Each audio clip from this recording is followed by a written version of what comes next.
Welcome back. और अभी आपको अहम खबर से आगाह करेंगे। नैब तरमीम के खिलाफ इमरान खान की दरखास्त पर समाअत।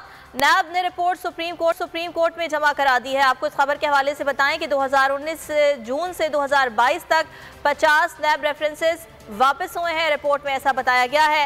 राजा परवेज अशरफ के खिलाफ 9, यूसुफ रजा गिलानी के खिलाफ 2 रेफरेंसेस वापस हुए हैं। शौकत तरीन के खिलाफ 2 रेफरेंसेस वापस हुए हैं। रिपोर्ट में यह भी बताया गया है कि आसिफ जरदारी के खिलाफ नैब रेफरेंस PTI दौर में वापस हुआ है।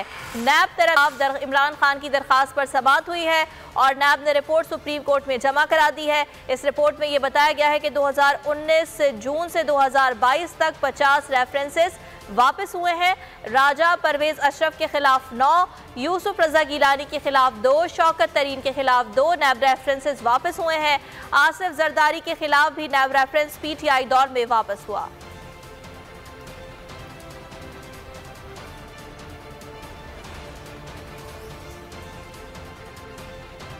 सीनियर लीगी रहनुमा सरदार महताब अपनी